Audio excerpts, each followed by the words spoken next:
think we said. Ready?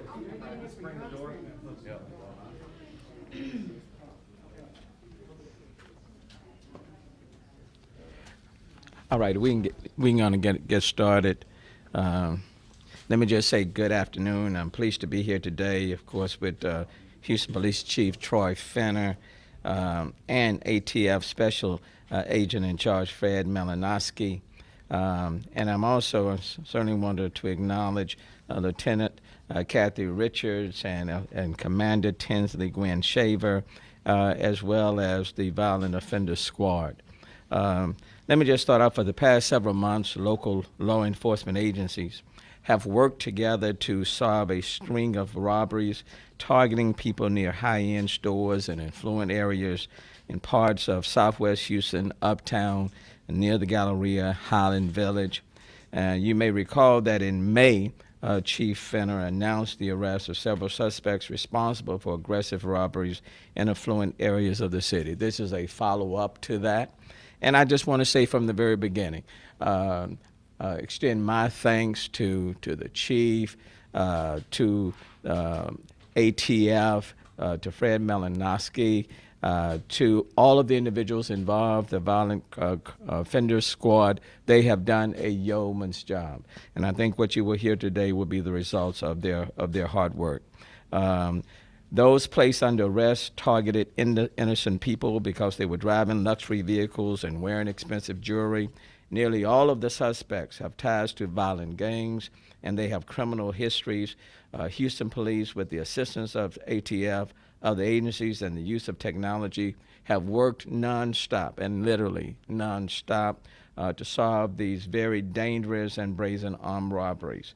These arrests have led to the resolution of other violent crimes as well, and I think what you will hear have also led to a significant reduction in crimes in all of those areas.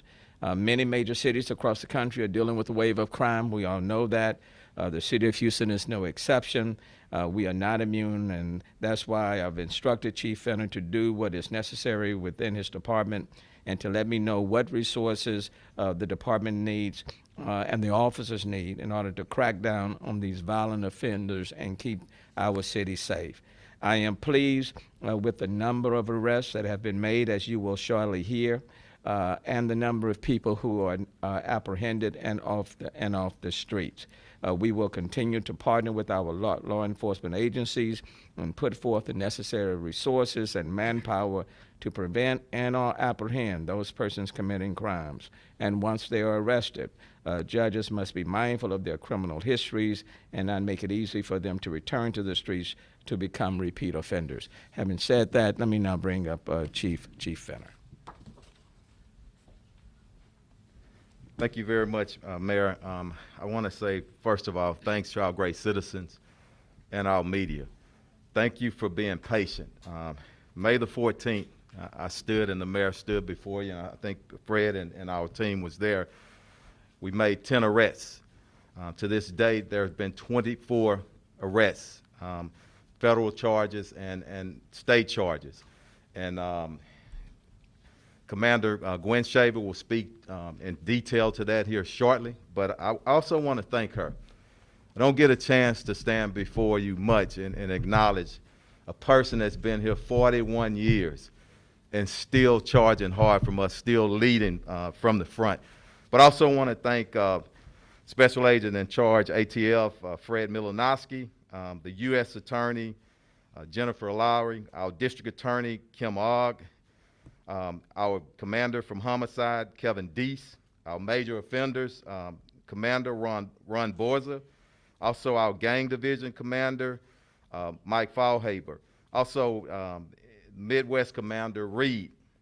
And far as our troops, Major Robbery Division, Major Offenders, our crime and crime reduction units, and also our Gang Division, and our ATF Gun Strike Task Force team.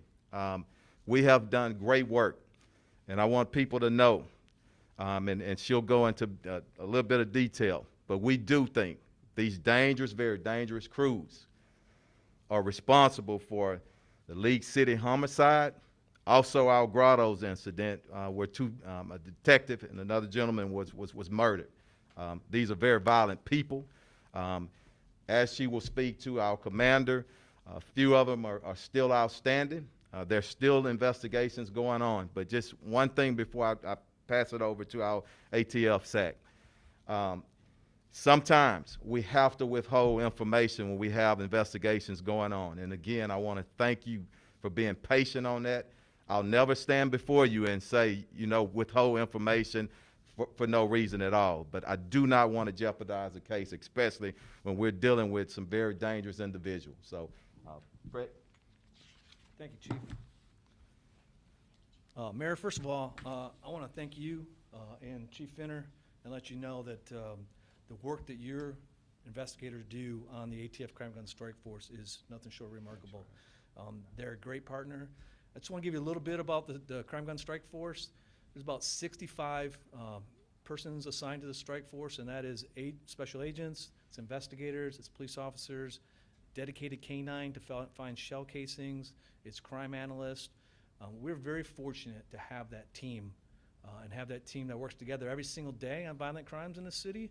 But when we have an increase, like we saw in the Galleria with these armed robberies, to have the violent offender squad assigned and embedded with ATF, it just makes it seamless for us to work these violations. So there's no friction on whether it's going to be a state prosecution or a federal prosecution. There's actually ADAs from Harris County DA's office and Assistant United States Attorneys assigned to our strike force. So the attorneys are talking, the investigators are talking, the crime analysts are talking, and it's just an incredible opportunity that we have in the Houston metro area to knock down some of these violent gun crimes.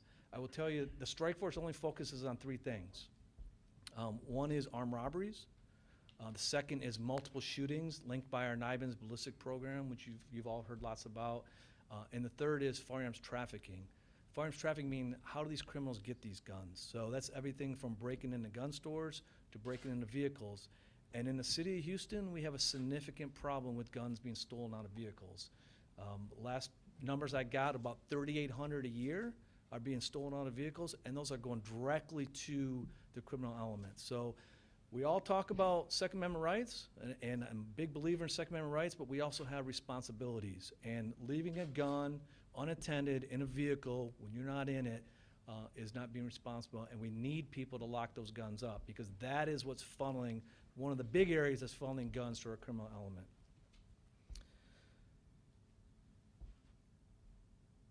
With that being said, I know the commander here is going to give specifics, but I just wanted to, again, thanks the mayor, thank the chief.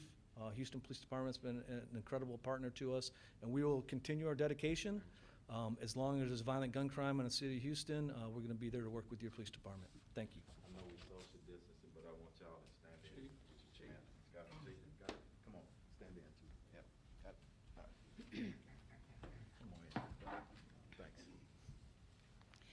Thank you. I'm Tinsley Gwinshaver, Commander of the Robbery Division. And I want to thank Mayor Turner, Chief Finner, Special Agent in charge.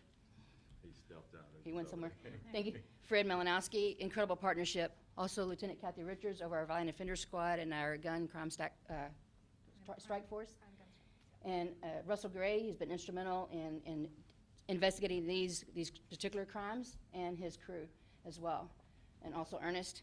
There's so many people to acknowledge that I can't even be represented here today because what started in May when we spoke was a very preliminary investigation. We did have 10 charges, but it was in its infancy.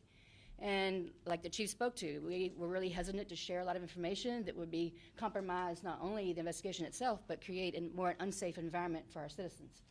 So when we come today, we do have the partnership of ATF. We have homicide, major offenders, our crime suppression units across the city.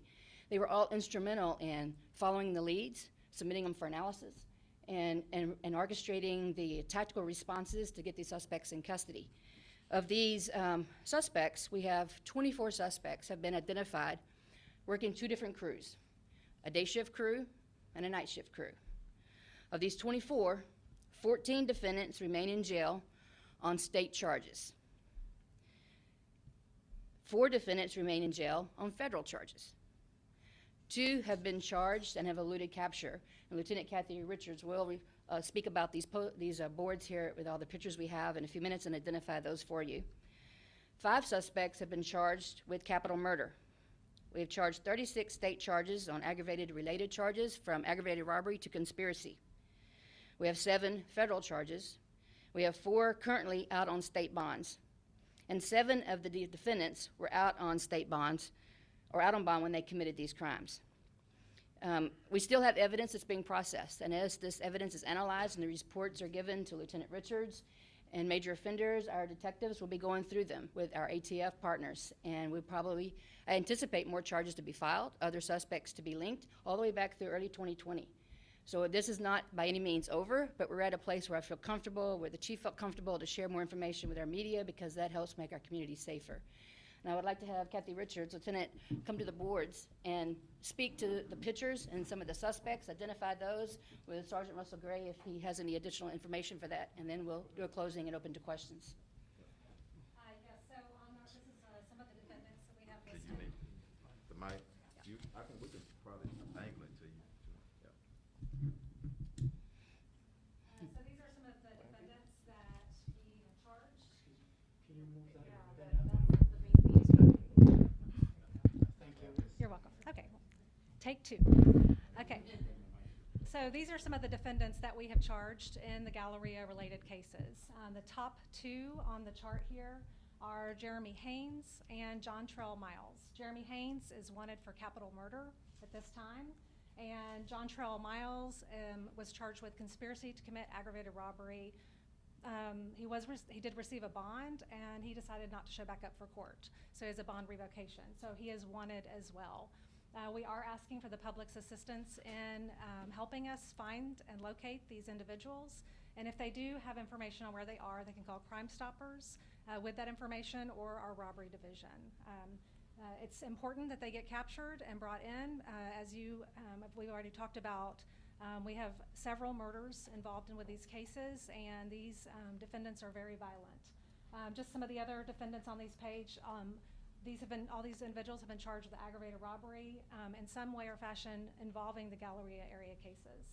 And then on this board, we have some of the watches that the suspects were shopping for whenever they targeted individuals in that area and followed them home. Below, on the bottom right, you'll see it's a bag full of guns. Just like the SAC Fred Malinowski was talking about, is these suspects do not acquire these guns legally. They robbed a Cash America pawn shop and stole about 24 guns out of that pawn shop. And when they were arrested, we recovered all of the guns from them. So they're not acquiring these guns legally, but stealing them using whatever they need to do. Any questions on that?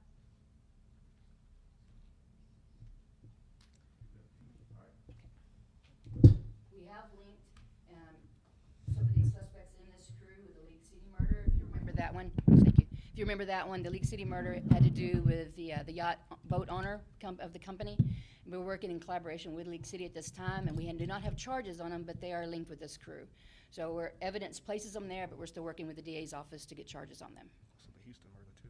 And the Houston murder as well. So we can open to questions now, Chuck? Yep. Right.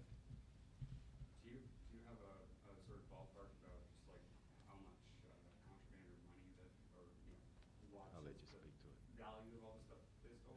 Come right here, Sergeant. Yeah. So basically, there's no set amount, but I would say collectively, we're well over into the hundreds of thousands of dollars worth of stolen merchandise. These guys, get this off if y'all don't mind. These guys, they do target the expensive watches and jewelry. However, at any given time, whatever you have in your possession, they'll also take. And although they target the individuals leaving these places, they tend to follow them home and also do home invasions, which sometimes nets more jewelry or more valuables. So sort of like a quite classic juggling scheme? slightly different from jugging, but there are some similarities. And if you look at the watches, they range in value from $8,000 to over $100,000 for one watch. So the value of these things just goes exponentially. Correct. Anybody else? All right. Thank y'all. Very good. Thanks. Lieutenant, Sarge, thank you. Top notch. All right, now, we're not done yet. We got it. Thank y'all. Yes. All right. Chief Garcia's gonna do Spanish. No, sir, I got it. We're gonna transition